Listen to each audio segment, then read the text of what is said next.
As promessas de Deus irão se cumprir na sua vida, mas você precisa estar preparado para isso. Descubra como eu posso te ajudar a cumprir o seu propósito apertando no link da descrição. Bom, gente, 2023 para nós é o ano da família brasileira. Nós temos visto, não é de hoje, a pressão que as famílias têm recebido, os desafios que as pessoas têm enfrentado para se casar. Ok? Antigamente, para se casar, você só precisava de um porco, uma cortina que saía da sala e ia para a varanda, certo? Um tonel de 200 litros, um bolo mais ou menos com uns 4 a 5 centímetros de glacê, certo? Uns negocinhos assim de chocolate, uns brigadeirinhos assim de docinho, um outro que tinha um amendoim pendurado assim na ponta, certo? Aquele montão de gente bonita, fantástico, aquelas gravatas que parecia forca, certo? Aquelas mulheres com aquele vestido colorido, assim, aquele cetim, aquelas coisas fantásticas. Aquilo era o show da moda, da alta costura. E as pessoas se casavam, tinha comida com fartura, mas era muita comida. Morriam uns 10 frangos, o porco, não é? Era um negócio extraordinário, sim ou não? Aí mudou. Hoje você vai, o casamento é uma beleza, pensa, tem flor. Nós não comemos flor, mas tem. Ou não é?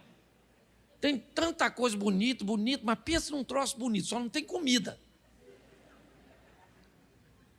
Tá? E mais engraçado de tudo, o negócio durava pra caramba. A pessoa fazia 20, 30 anos de casado, certo? E era problemático do mesmo jeito. Casamento é casamento. Mas, pensa. Na nossa época, casamento não tinha rota de fuga, não tinha saída de emergência. Casou, e agora? A morte. Entre a morte e a esposa, fica com a esposa. Certo? Entre a morte e o marido. Certo? Nem sei o que a senhora gostaria mais. Tá certo? E aí veio outro problema. Filho. Naquela época, criar filho era um negócio fácil. O que o menino precisava? Um chinelo havaiana. Não é verdade? Umas 2 bermudas. Comida. Não é? Uma cama para dormir. E uma proteção contra o saci, cuca, mula sem cabeça, o velho do saco e a loura do godão. Certo? Problema sério que um filho tinha, tétano. O perigo cortou o pé no caco de vidro, rasgou a cabeça no arame farpado. Entendeu? Síndrome do pânico, a gente tinha de vaca que corria atrás de nós. Ok? O galo para nos dar umas esporadas. Ganso, que pegava os meninos pelados.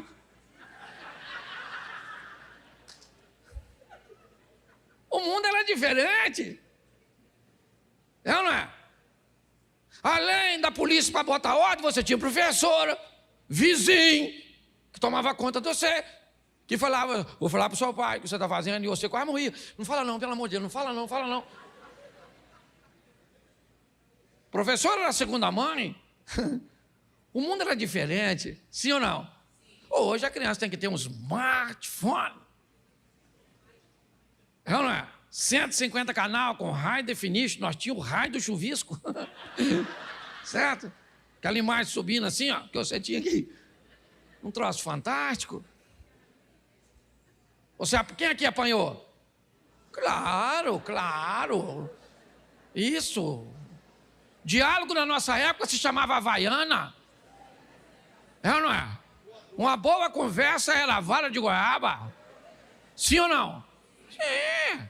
O zóio dos responsáveis falava. Ninguém mandava uma criança sair, você só olhava. E parecia que saía um raio laser do olho do seu pai, que é o seu, hoje uma criança desse tamanho tem um vocabulário que você não tinha com 25 anos de idade. Ah, as crianças são mais inteligentes. Uma ova, nós também éramos. Não podia falar nem ficar perto de adulto. Aí como é que vai falar? Hoje uma criança sabe tudo quanto é palavrão. Nós tínhamos dificuldade até para falar. Se você quiser xingar alguém na nossa época de criança, sabe o que nós falávamos? Seu cocô. De tão básico que era o nosso vocabulário, sim ou não? Mas o mundo mudou e o pior de tudo, você não morreu. Você continua vivo. Porque se você tivesse morrido, tinha acabado. Mas você não morreu, então você precisa se adaptar. Aprender a criar filho nesse ambiente. Onde defende que o filho não é responsabilidade do pai. Você não é dono do filho. Ah, eu não sou dono até ela engravidar uma menina. Aí ele engravida, quem paga a pensão sou eu. E por que eu posso falar, não posso falar com ele, menino? Não pega. Eu vou segurar a cabrita para os outros mamar.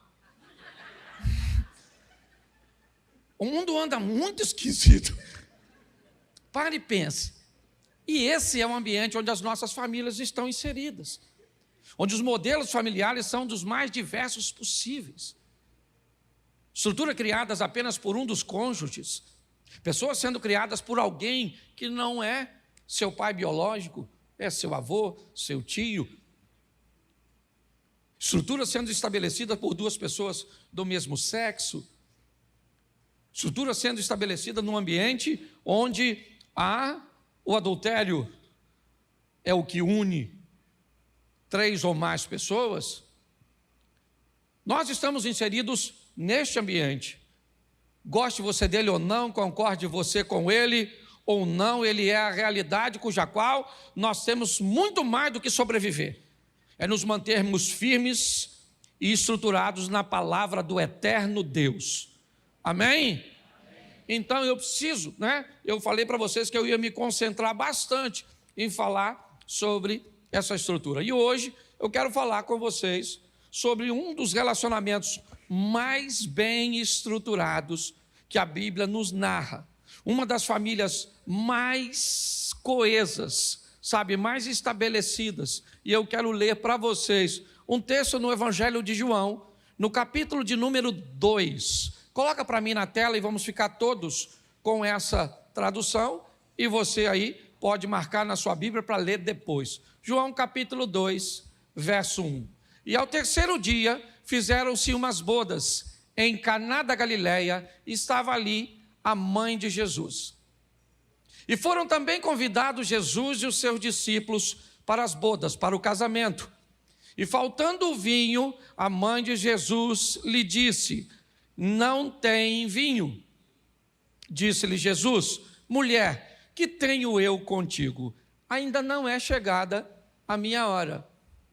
Sua mãe disse aos empregados: fazei tudo quanto ele vos disser. Feche os seus olhos. Senhor nosso Deus e Pai, em nome de Jesus, eis aqui a tua palavra. Continua falando conosco e usa-me como um canal de bênção nesta hora. Continua falando conosco e que toda distração seja removida deste ambiente, em nome de Jesus. Você pode dizer amém? Amém. Bom, eu quero refletir com vocês sobre o casamento de José e Maria, a família cuja qual Deus escolheu para inserir seu filho. Dificilmente nós escolheríamos um casal, como José e Maria, uma moça prometida em casamento com um homem um pouco mais velho, o que não era de se estranhar, mas colocar o filho de Deus para ser treinado, educado por uma menina tão jovem, talvez não fizesse muito sentido. Se você olhar direitinho, um pouco mais minuciosamente para a Bíblia, você vai observar que ninguém recebeu uma missão maior do que este casal. Quando você vai voltar um pouco na Bíblia, você vai ver Deus entregando o seu povo na mão de Moisés para conduzi-lo. Você anda mais um pouquinho, você vai ver Deus entregando, a Davi o seu reino. Você vai ver Deus entregando aos profetas a sua palavra. Mas quando Deus vai entregar seu filho, ele resolve entregar a uma família que está se estruturando, pelo menos como família, mas já está muito bem estruturada como pessoas. É isso que eu queria que você olhasse.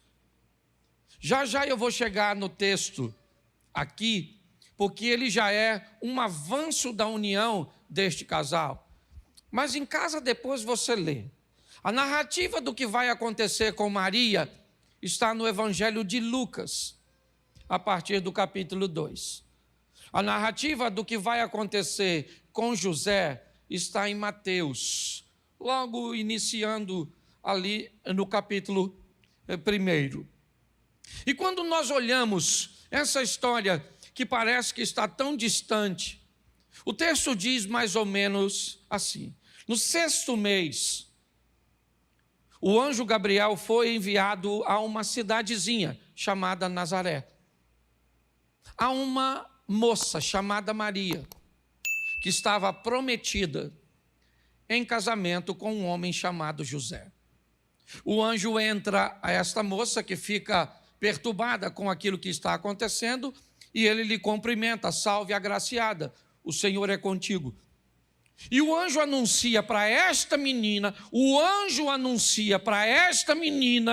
que ela vai engravidar de um menino e que ele vai ser o Salvador. É essa a informação que chega à jovem. Ela começa a explicar ao anjo que não há como ficar grávida sendo virgem. E o anjo diz para ela: isso não é problema para quem me enviou. Descerá sobre ti o Espírito Santo, o poder do Altíssimo te envolverá e você vai gerar um filho. E ela disse: estou dentro, seu anjo. Eu aceito esse negócio. Beleza, está tudo certinho. O tempo passou. José começa a observar que Maria está grávida. Ele nunca teve um relacionamento sexual com ela. O padrão do nascimento de uma criança sempre foi o ato sexual. Se José não teve uma relação sexual com Maria, se não teve, com um relacionamento com Maria, isso significa que alguém teve. E José não sabe o que aconteceu. Maria disse que aceitava. Ok. Mas o anjo disse a ela: Isabel, sua prima, que é estéril, tem 6 meses de gravidez nas montanhas. E ela não narrou a ninguém o que aconteceu. Eu queria atentar para esse aspecto, porque o anjo começa a dizer algo sobrenatural para Maria. E ele dá uma informação confidencial a Maria. Ele diz: olha, eu vim te trazer a notícia que você vai engravidar, mas além disso, Isabel, sua prima, está grávida lá nas montanhas. E quando o anjo vai embora, Maria arruma uma estrutura e faz uma viagem até as montanhas para visitar Isabel, apenas para observar se Isabel está grávida ou não. Preste atenção nisso aqui, família. Quem disse para ela que Isabel estava grávida foi um. E quando o anjo vai embora, Maria vai conferir o que o anjo falou. Preste atenção. Pastor, o que o senhor está querendo ver? Eu estou querendo mostrar para você a maturidade.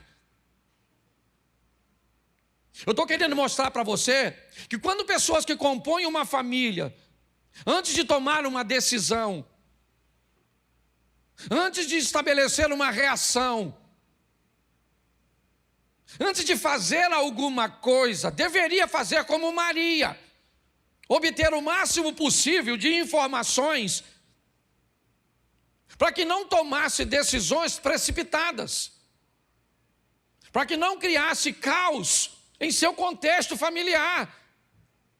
Hoje muitas pessoas enfrentam sérios problemas no seu casamento, na sua família, por uma coisa chamada mal entendido. Pessoas que não conseguiram esclarecer, absorver o conteúdo do que foi dito, o conteúdo do que foi feito, e inevitavelmente entram em discussões, acabam enfrentando adversidades, simplesmente porque não são capazes de obter a informação correta de algo que aconteceu. O anjo disse a Maria: sua prima está grávida. Ela disse: tranquilo. O anjo saiu e ela foi ver se Maria está grávida, ou ver se Isabel está grávida, perdão. Pastor, mas isso não é falta de fé? Não, fé ela disse que tinha quando ela disse para o anjo: eu vou ser mãe sem um homem me possuir. Agora, quando o anjo disse: sua prima está grávida, ela disse: beleza, vou lá falar com ela. Isso é Maria. Eu vejo aqui duas coisas nesta menina. Primeiro, esta menina é uma menina que ouve o que Deus tem a dizer. Segundo, esta menina é uma menina que ela vai averiguar as coisas, vai buscar informações, beleza. Só que casamento não é feito de uma pessoa só. Não adianta uma mulher sábia, madura, casada com um homem desorientado. Para isso ter sucesso, quem está na ponta dessa corda? Mateus está lá narrando. O nascimento de Jesus foi assim. Estando Maria desposada com José, antes de que se achasse, ou que tivesse um relacionamento, achou-se grávida do Espírito Santo. José, seu marido, certo? Sendo justo e não a querendo difamar, ele elaborou um plano de deixá-la secretamente. Enquanto ponderava nisso, enquanto José, por não saber o que estava acontecendo, não tomou nenhuma decisão imediata. Enquanto José ponderou, pensou, avaliou, ele buscou entender o que estava acontecendo, um anjo chegou. O anjo chegou e disse: José, meu filho, Maria está grávida. José falou: nossa, isso eu já sabia. Canela inchando, peito volumando, enjoando, só que não fui eu. E o anjo falou: fica tranquilo, Zé, que você não levou chifre. Maria está grávida e é do Espírito Santo. E filho é igual árvore, nasceu no seu quintal, é seu. É mais ou menos assim, tradução Cláudio Duarte. Presta atenção, porque isso é fantástico. Pastor, o que você está dizendo? Eu estou dizendo que uma menina que ouve a voz de Deus está casada com um homem que o quê? Ouve a voz de Deus. Entendeu? Quando um casal...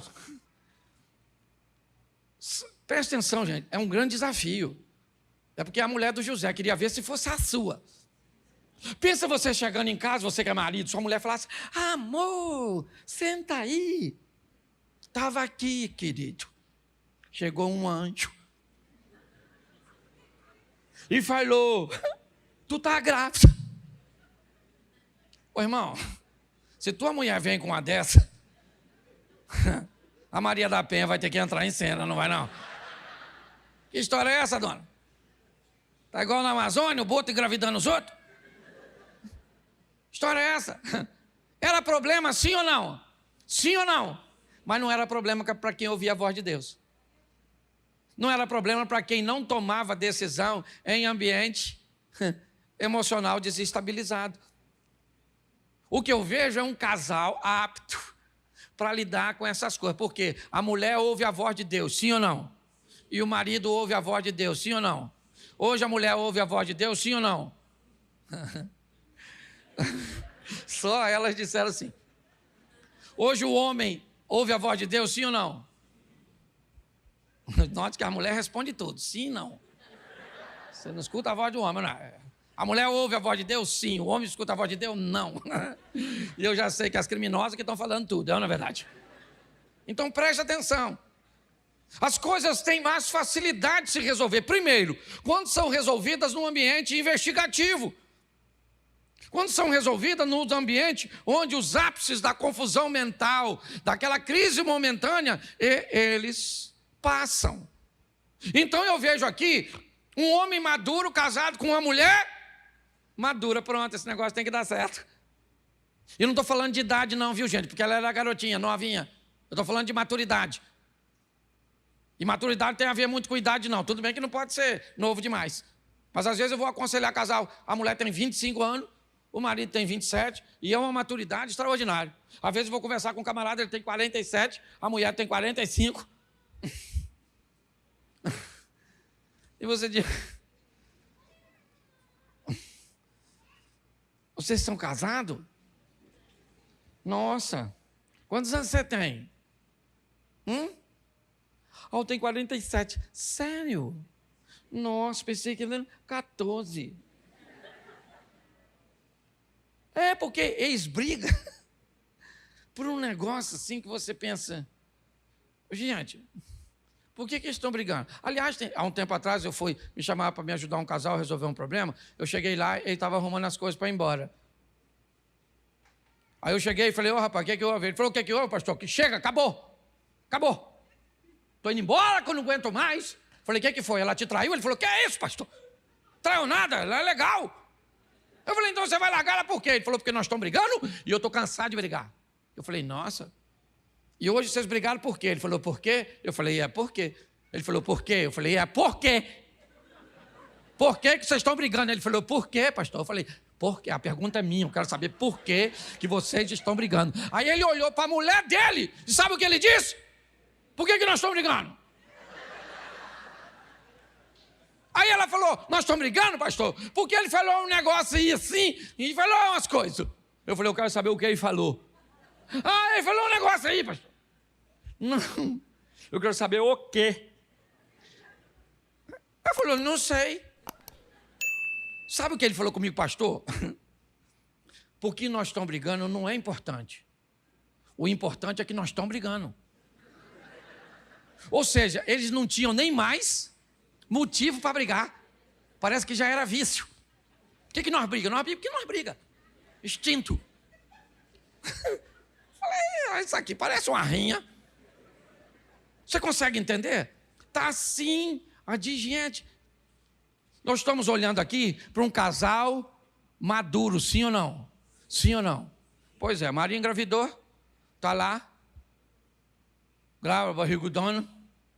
Aí o tal do César lá, depois você lê que eu não sou obrigado a ler tudo, um tal de um César, um louco lá, mandou preencher um censo. José tinha que ir para Belém. Sabe o que ele faz? Ele leva a Maria junto. Ô gente, você vai fazer uma viagem no lombo do animal, você vai levar uma mulher de 8 para 9 meses na viagem? Sim ou não? Sim ou não? Mas o Zé leva.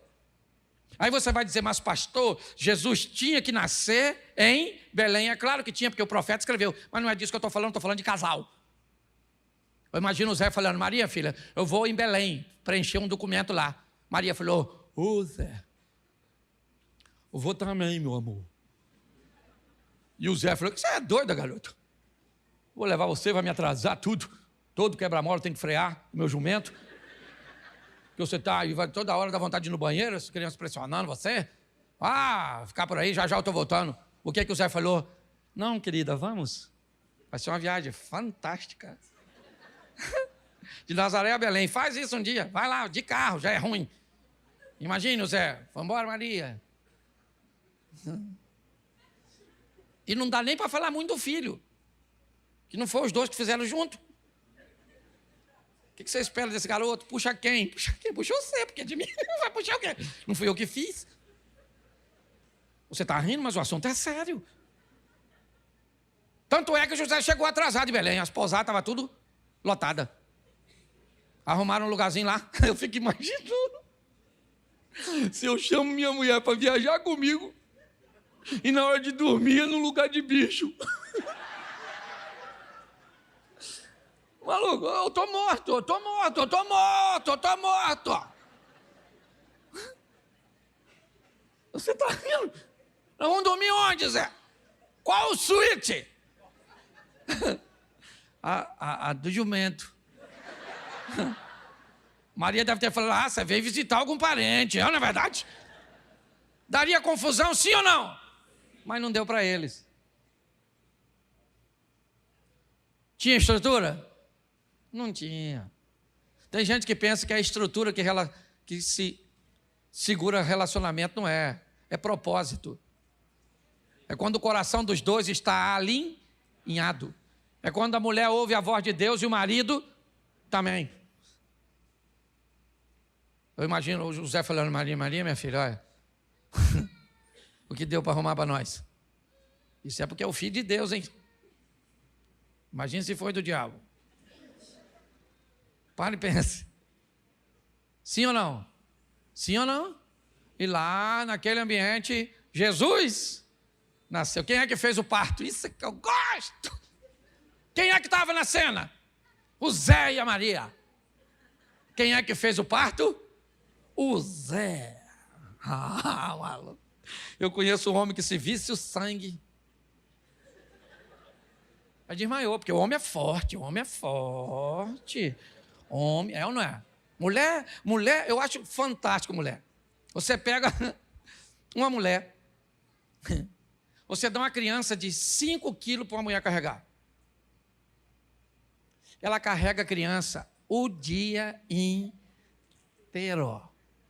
Do outro lado, uma bolsa, que cabe o quê? O mundo.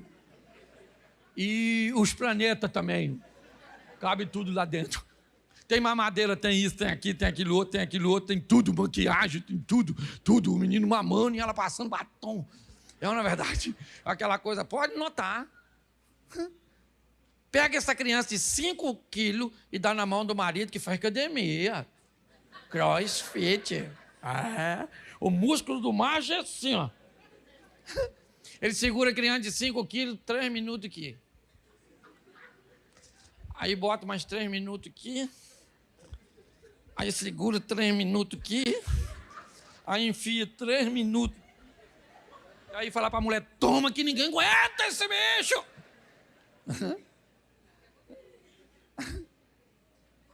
Conhece?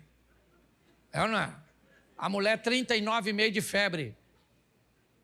Levanta de manhã, faz café, bota as crianças pro colégio, sente uma tontura, escora, retoma, acorda o marido, manda ele trabalhar, lava a roupa, arruma tudo, sai para pagar as contas, voltou as crianças tudo sujo, faz comida para as crianças, aí já baixou para 39, aí de tarde dá outra crise, 39,5, quase 40. O homem chega do trabalho, ela dá janta, leva toalha, cueca, tudo pro homem. Toma um antitérmico lá pelas 21h30. 23, ela ainda faz amor com ele. E vai dormir meio cansado. O marido dela, ele acordou de manhã com 37,5 de febre. Gente, nossa, tá girando tudo aqui assim, ó. Vê se eu tô quente, ó. Eu devo estar com 53 de febre, assim, né? Avisa o pessoal que eu não vou trabalhar, não. Aliás, eu nem sei se eu vou estar vivo amanhã, eu não é? Identificou, né, Cláudio? Você tá rindo, mas é sério. Eu acho fantástico. Sabe quem tá lá? José e Maria. Eu gosto desse casal.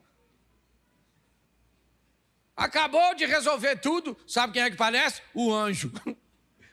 O anjo apareceu para o Zé e falou, Zé, menino, vou falar uma coisa para tu. Uma fofoca aqui. O Herodes está afim de matar seu filho. Tá com um negócio de exterminador aí. Então, você, vaza. Foge para o Egito. O Zé deve ter falado, seu anjo, a minha carpintaria está lá em Nazaré. Minhas ferramentas, meus pedidos, meus clientes. E o anjo deve estar falando, escuta aqui, querido. Vai ter hora que os negócios ficam para depois. Porque você tem que dar uma parada para cuidar dos filhos, para dar uma olhada na turma. Eu acho isso extraordinário. Você consegue entender isso? Seu trabalho é importante, sim ou não? Mas sua esposa também, seu marido também, dona. Pelo amor de Deus, para de ficar enfiando a cara no trabalho. Sai de casa para ganhar tesouro, volta para casa, não tem para quem deixar o tesouro. Esse dia o cara chegou em casa, um menino de 18 anos. Ele olhou para a mulher dele e falou assim: quem é aquele homão que está lá? A mulher falou: sou o filho. Ele falou: meu Deus, se eu visse na rua, não conhecia. Você está rindo, mas é sério. Passa tão rápido que a gente não vê. Eu gosto dessa estrutura, eles vão juntos, depois voltam, vão morar, 12 anos de idade, vão lá juntos resolver problema. Eu acho fantástico quando José e Maria esquecem Jesus na festa da Páscoa em Jerusalém. Eles não notam que Jesus ficou. Eles caminham um dia. No final do dia, eles se encontram. Sabe o que eles descobrem? Que Jesus não veio com eles. Sabe o que eles fazem? Voltam. Sabe o que nós faríamos? Botaria a culpa um no outro. Ô José, cadê Jesus? José falando: Maria, pelo amor de Deus, hein? Esse menino tem 12 anos de idade, tinha que estar contigo. E Maria falando: isso é culpa sua, da sua família. Esse menino cabeça de vento que puxou você. José falando: puxou mim nada, são seus parentes. Tudo. Não presta atenção em nada, ô menino lerdo. Porque tem gente que quando o problema aparece, ele não quer resolver, ele quer arrumar culpado. A culpa é você, foi você, foi você. Foi você, sua mãe, tudo, sua prole, tudo. Nem o diabo é que ele é melhor que você. Não é verdade? Porque eu estou cansado de ver isso, gente. O problema, vamos resolver o problema? Não vamos resolver o problema, vamos arrumar um culpado. Não, ele falou: cadê Jesus? Ô José, meu filho, cadê Jesus? Ele falou: não vi esse menino o dia todo. Maria falou: nem eu. E agora, meu filho, vamos agarrar na mão aqui, vamos voltar para Jerusalém. Fazer uma diligência e procurar o Zé, o Jesus. 3 dias depois. Dormindo junto no final do dia. E Maria, imagino Maria falando: e aí, Zé? Será que aconteceu com ele? O Zé falou: minha filha, fica tranquila. Porque nós não podemos fazer é orar. Por quê? Porque o menino é filho de Deus, que deixou com a gente.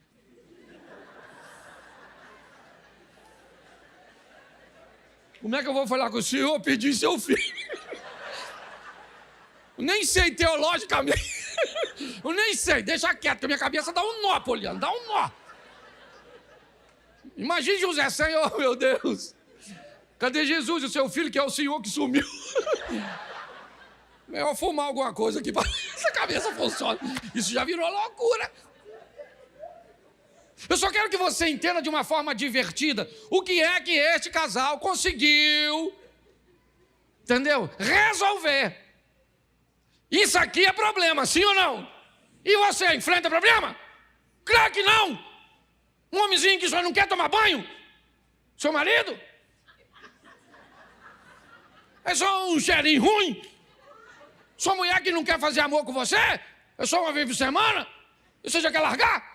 Pensa um troço desse aqui. Perdeu Jesus. José segurou na mão.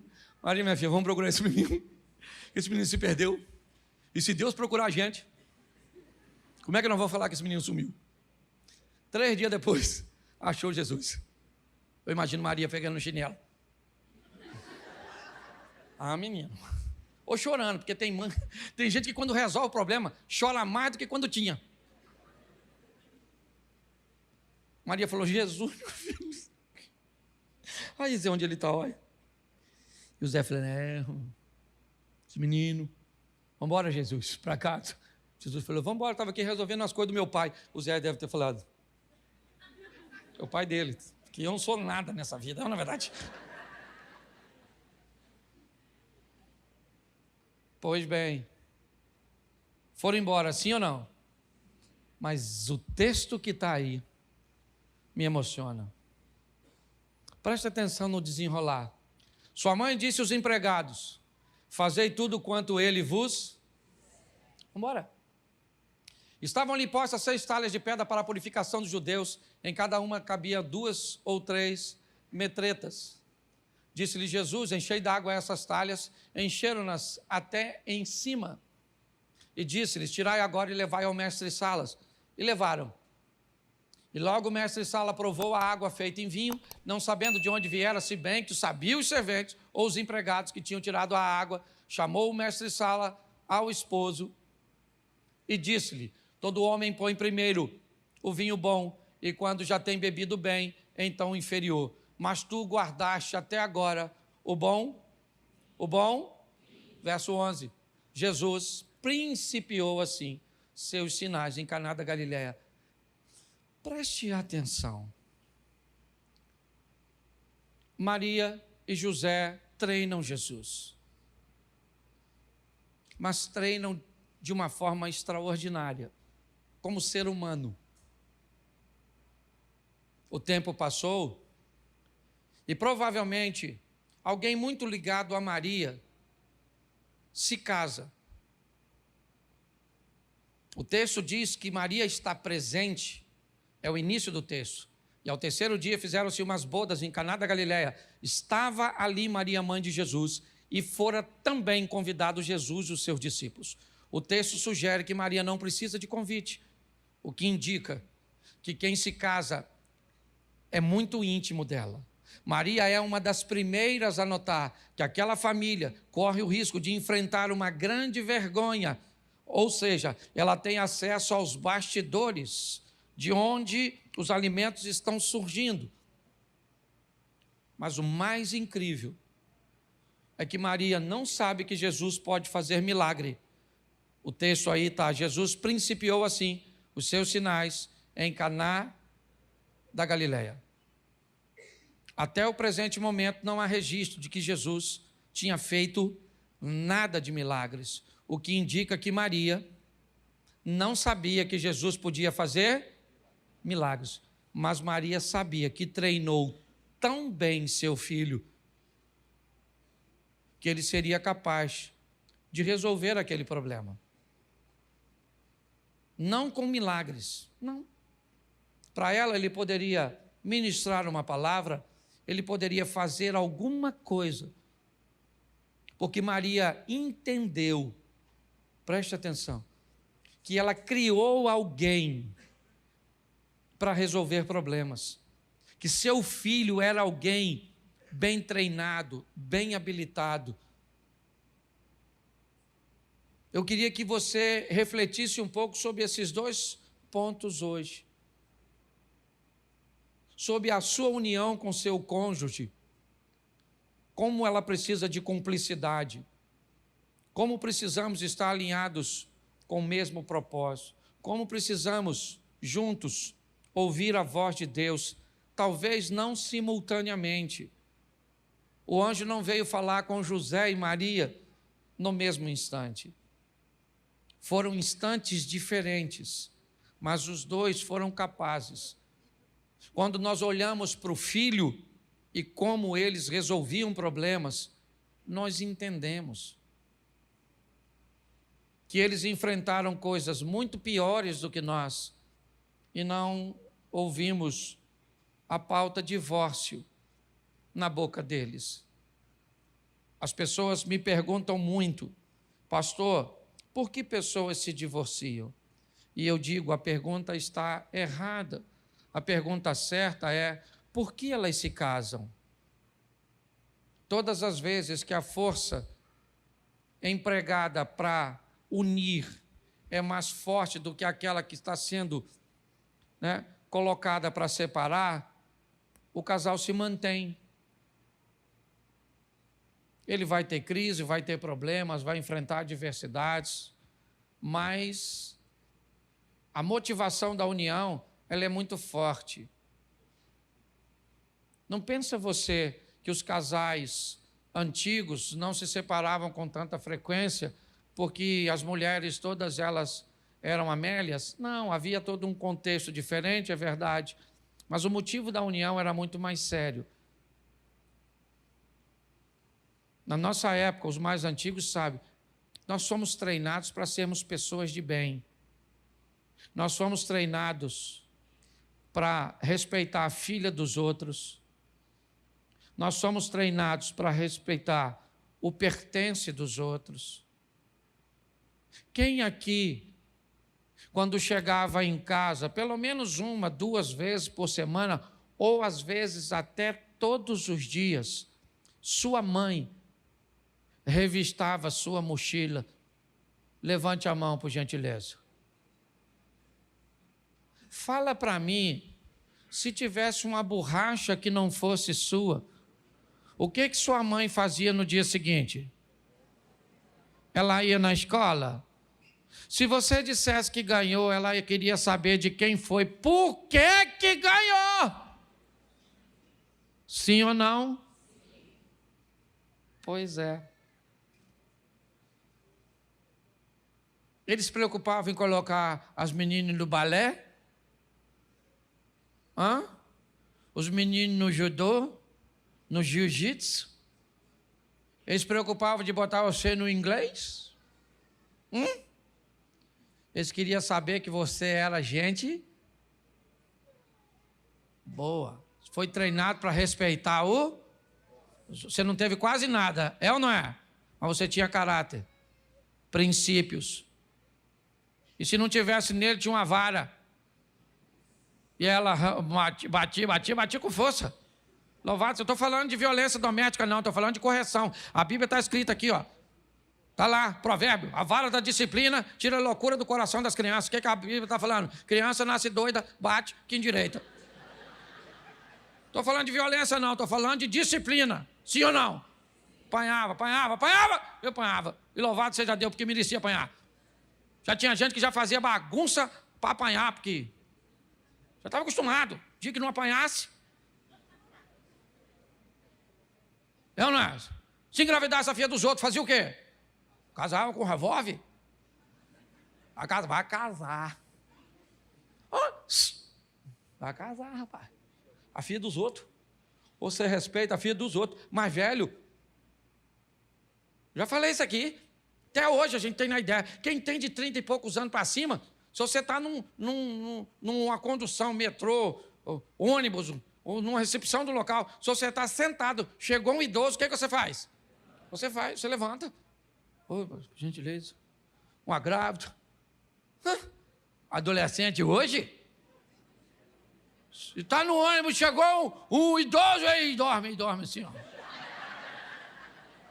E dorme. Nós tinha piolho, cachumbo, sarampo.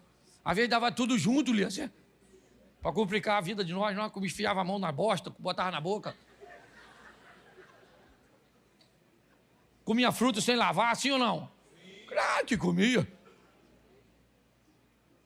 Não tinha estrutura, a carne de porco era guardada onde? Naquelas latas de banha. Oh, meu Deus. Que nós pegava furtivamente, às escondidas, mas deixava o buraco, a sepultura. Comia aquilo branco, esbranquiçado. Lembra disso? Lembra? Nossa, dá até água na boca. Aquilo esbranquiçado assim, ó. Comia. Comia tudo. Dava dor de barriga, que é um negócio terrível.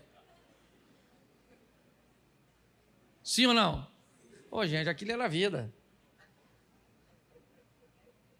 Aquilo era um mal barato. Eu fico pensando, meu Deus do céu. Frieira, lembra frieira? Quem aqui já teve um bicho de pé, aquele bichinho de pé assim? Ô, meu Deus, aquilo era bom demais, não era não? Meu Deus, nós íamos no galinheiro descalço, só para pegar um, é ou não é verdade? Um bernezinho, aquele que dava assim, que você apertava e a cabecinha dele saía, você nem queria, aí você soltava para ele voltar de novo assim. Você ficava brincando, meu Deus, gente, eu vou chorar aqui de lembrar de tudo isso. É lógico que eu não tenho saudade de nada disso. Eu tenho saudade da época que tinha gente dentro das pessoas, ou tinham pessoas dentro de gente. Hoje está cheio de gente, sem pessoa. Eu acho que nós somos a última geração, os remanescentes, para deixar alguma coisa para essa geração. Se nós não deixar, não fica mais nada. Porque pensa numa turminha cabeça de vento. Não é todo mundo, não. Mas tem uma turminha que você pensa assim, ó. Está pensando em quem? Está pensando em nada. Está fazendo força para pensar e não pensa nada. Hoje você dá um grito com a criança, ela traumatiza. Menino! Tem que levar ele no cardiologista para que eu sopro no coração. Por quê? Porque gritou com ele levou susto.